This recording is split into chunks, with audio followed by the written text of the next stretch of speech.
નમસ્કાર વિદ્યાર્થી મિત્રો, ધ સ્માર્ટ લર્નર ચેનલમાં આપનું સ્વાગત છે। તો વિદ્યાર્થી મિત્રો, આજે આપણે જોવાના છીએ ધોરણ 12 ફિઝિક્સ તેમાં પ્રયોગ નંબર 12નું સંપૂર્ણ સોલ્યુશન। તો વિદ્યાર્થી મિત્રો, તમે ચેનલમાં નવા તો ચેનલને સબસ્ક્રાઈબ કરો, વિડીયોને લાઇક કરો અને શેર કરો। તો ચાલો શરૂ કરીએ। તો એનો હેતુ એવો છે કે ટ્રાવેલિંગ માઇક્રોસ્કોપની મદદથી કાચના સ્લેબ એટલે કે લંબઘનનો વક્રીભવનાંક નક્કી કરો। તો તેના માટે જરૂરી સાધન સામગ્રી થશે ચલ સૂક્ષ્મદર્શક યંત્રનો ઉપયોગ કરી કાચના સ્લેબનો વક્રીભવનાંક શોધો।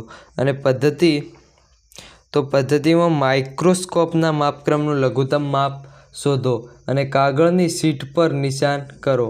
અને ત્રીજું કે માઇક્રોસ્કોપના સમક્ષિતિજ પ્લેટફોર્મ પર કાગળ જશે માઇક્રોસ્કોપના એવી રીતે ગોઠવો કે જેથી તેના લેન્સનું તંત્ર નિશાન ઉપર શિરોલંબ રીતે ગોઠવો। અને ચોથું, માઇક્રોસ્કોપને નિશાન પર ફોકસ કરો અને કોષ્ટકમાં MSR અને VSRનો ઉપયોગ કરો અને અવલોકન નોંધો। તો તમે મુદ્દા નવી પદ્ધતિને જોઈ શકો છો। અને તેના માટે અવલોકનોમાં ટ્રાવેલિંગ માઇક્રોસ્કોપનું લઘુત્તમ માપ કેટલું છે? 0.001 સેન્ટીમીટર થશે। અને અવલોકન ટેબલમાં MSR અને VSR વચ્ચે તમે તફાવત પણ લખી શકો છો। અને ગણતરી તો વક્રીભવનાંકની ગણતરી અને સરેરાશ વક્રીભવનાંકની ગણતરી અને ત્રુટિની ગણતરી તમે જોઈ શકો છો।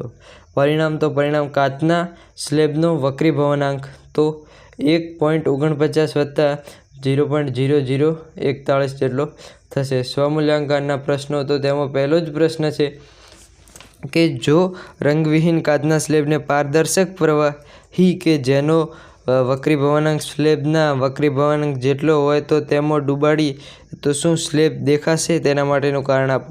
તો સ્લેબ દેખાશે નહીં। એનું કારણ છે કે કાચના સ્લેબની આસપાસ પ્રવાહીનો વક્રીભવનાંક કાચના સ્લેબ જેટલો હોવાથી પ્રકાશની ઝડપમાં કોઈ બદલાવ આવતો નથી અને આથી કાચનો સ્લેબ જોઈ શકાતો નથી। બીજું કે તમારી પાસે એક સરખા પરિમાણવાળા 3 સ્લેબ છે। પહેલો પોલો છે, પોલો કે જેને સંપૂર્ણ પાણીથી સંપૂર્ણ ભરેલો છે અને બીજો ક્રાઉન કાચનો બનેલો છે અને ત્રીજો ફિલ્ટન કાચનો બનેલો છે। અને જો તેમાંના દરેક તળિયે કલર કરવામાં નિશાન કરવામાં આવે તો કયા નિશાન પર સૌથી વધુ દેખાશે? તો અહીં n ફિલ્ટન ગ્રેટર ધેન n ક્રાઉન ગ્રેટર ધેન n પાણી આપેલ છે।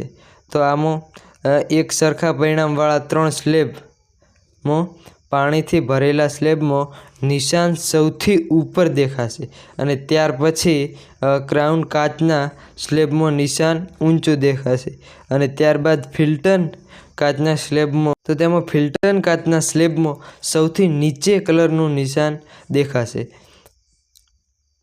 તો વિદ્યાર્થી મિત્રો, આ તો ધોરણ 12 ફિઝિક્સ તેમાં પ્રયોગ નંબર 12નું સંપૂર્ણ સોલ્યુશન।